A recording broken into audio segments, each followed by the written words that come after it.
the markets are down 20% from its all-time high, and there's just peak uncertainty right now. We're at extreme fear. What do we do? What's going to happen to the stock market? What's going to happen to investments in general? So that's going to be the subject of this video. And it's also going to be an update on my previous video regarding my possible bullish thoughts on what Trump was doing back then, maybe February.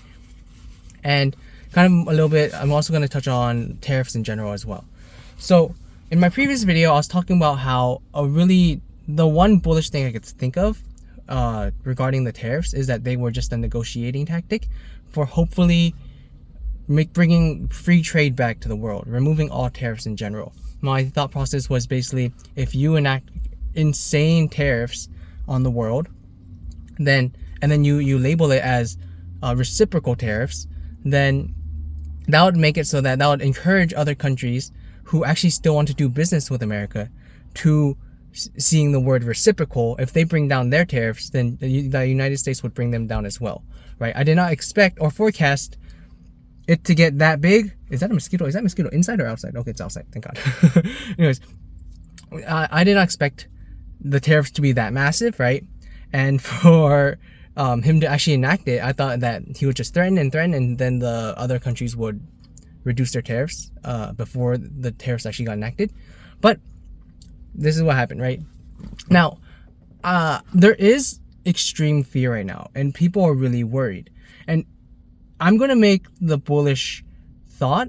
Again, this might just be pure hopium, that what Donald Trump is doing, there is a bit of negotiating in it, right? And it can be bad for the U.S. economy in the short term.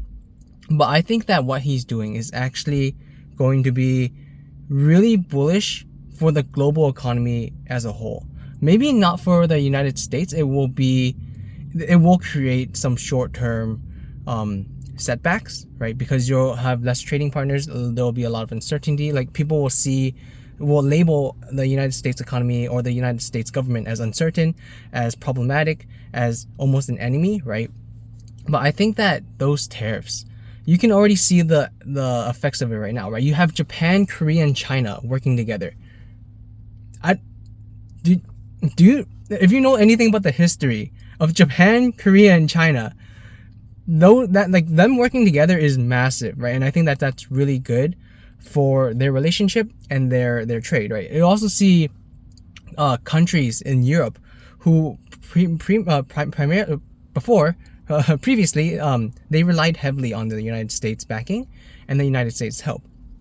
And now you see Germany, they're basically increasing spend. They're removing the cap, so then their economy is going to start to hopefully start churning and start like improving, right?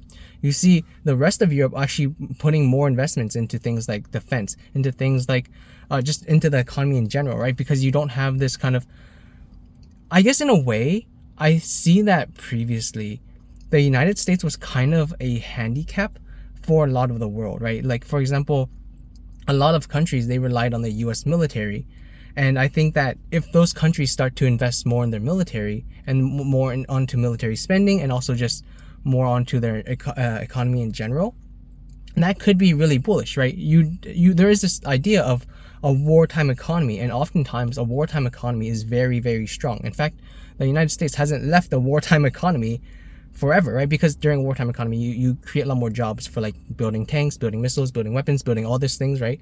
Increasing infrastructure, all those things.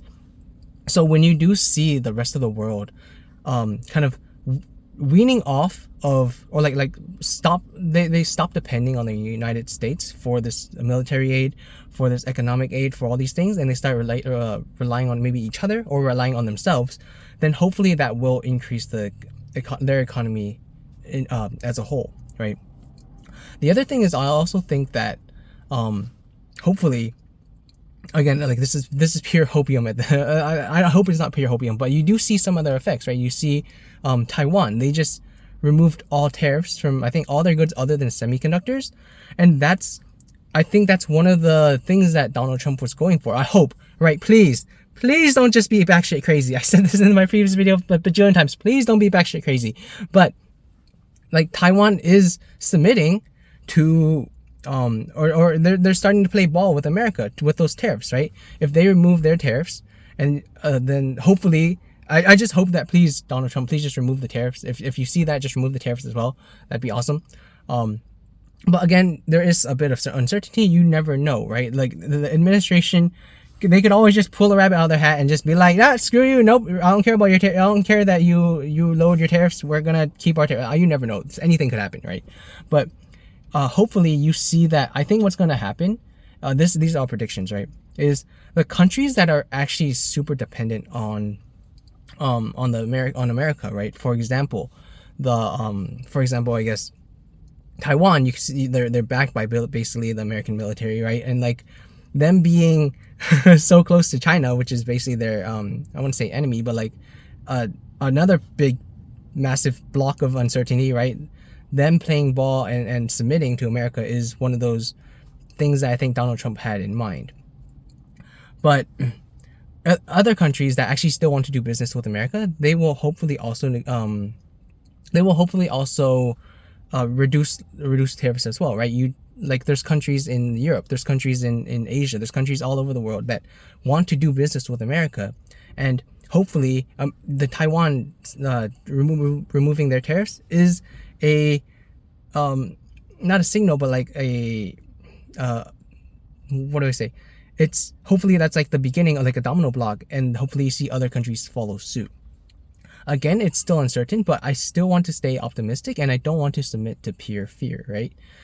Obviously, it's pretty hard to stay like calm in what's happened in the past week if you are in the markets. If you are invested in basically anything, right? Everything has been falling, everything.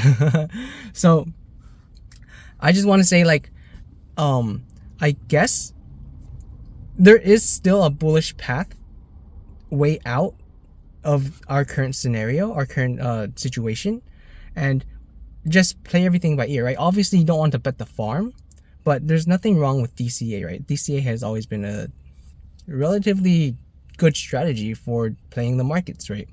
Also, don't go like balls deep into any specific stock just because one thing happens or another thing happens, right? Tariffs, again, another thing that I didn't mention in my previous video, tariffs are also not a durable moat, okay? It's not a moat because tariffs can be taken away or enacted at any whim. And I hope that the past week has taught you that, okay? Tariffs are not a moat just because, for example, which is why I don't really like investing in a lot of cars or car companies, especially American car companies, because oftentimes they rely heavily on tariffs. For example, the chicken tax, if you want to look into that, or also Tesla in regards to like their competition with Chinese EVs like BYD, NIO.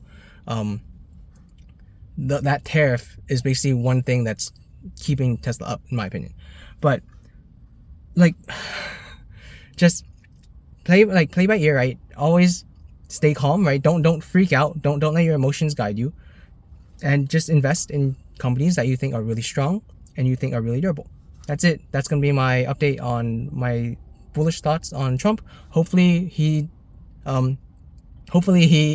responds to those actions done by other countries. That's it. Have a good day. Bye.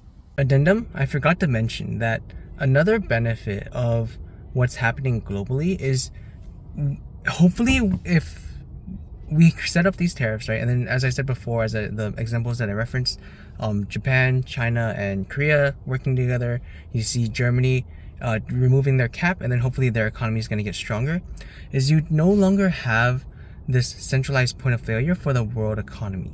The good thing about that is basically what that means is the problem for the past 2 years or so is it was only America's economy, basically only America's economy, that was holding up the entire world economy, right? So if anything bad happened for America's economy, then you'd have that centralized point of failure, and America at that point would be quote unquote too big to fail.